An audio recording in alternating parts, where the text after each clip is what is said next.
April 22 तारिख ठारू न्यायर देवता शनिदेव मीन राशि रे उदय होगाकू जाउछन्ति।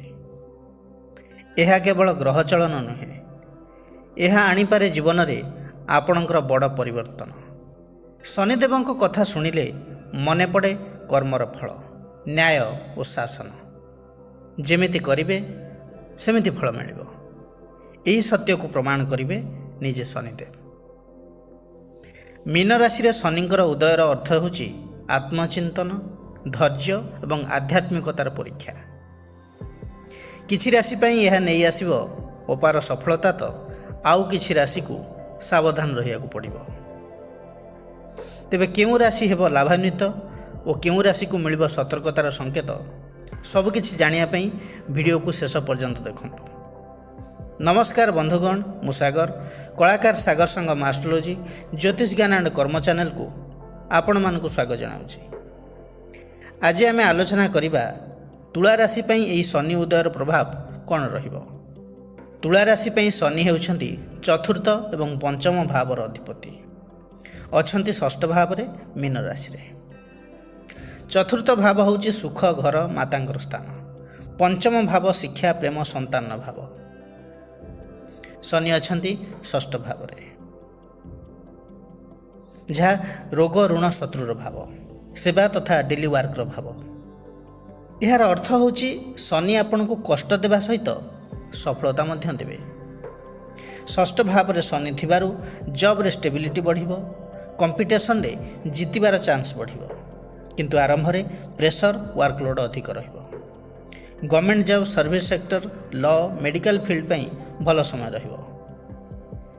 जो माने जॉब चेंज करिया पई चाहुचंती, चेंज तो होइजिवो, किंतु लास्ट मोमेंट पर्यंत अपेक्षा करिया पड़िबो। सेहीपरि आर्थिक स्थिति जदि कहबी, धीरे धीरे इनकम स्टेबल हेबो, पुराना लोन रिपे करि परिबे। सडन गेन कम, किंतु लॉन्ग टर्म सेविंग्स स्ट्रांग हेबो। तुला राशि व्यक्ति विशेष माने एही समय रिस्क इन्वेस्टमेंट रु दूरी रहंतु। शनि निजे पंचमपति षष्ठ भाव जेहेतु अछंती, लव लाइफ रे मिसअंडरस्टैंडिंग रहिबो। छोट मोट कथारे आर्गुमेंट बढ़ी पारे। मैरिड लाइफ रे रेस्पॉन्सिबिलिटी बढ़िबो। पेशेंस रखिले रिलेशन ठीक रहिबो। सेहीपरि विद्यार्थी मानकर पाठ पढ़ारे कंसंट्रेशन लैक करिवो, किंतु हार्डवर्क कले सक्सेस निश्चित। कॉम्पिटिटिव एग्जाम देउथिया पिला मानक पई समय अनुकूल रहिछि। शनि पंचमाधिपति षष्ठ भाव में थिबारु stomach related issue, stress, leg pain हेबार संभावना रही। संतान आशायी माने निराश हो पारती। संतान मानक पई चिंता बढ़ी पारे। फैमिली रेस्पॉन्सिबिलिटी बढ़िबो। प्रॉपर्टी, व्हीकल रिलेटेड मैटर रे डिले हो पारे। शनि षष्ठ रे थिबारु शत्रु मानक उपरे आपण विजय लाभ करिवे। लीगल केस, कोर्ट केस आपणक सपक्ष रे जिवो। तुला राशि व्यक्ति विशेष माने प्रतिकार कौन करेंगे। शनिंकर बीज मंत्र को जप करंतु। मंत्रटी है ओं प्रांग प्रिंग प्रौं शनिश्चराय नमः।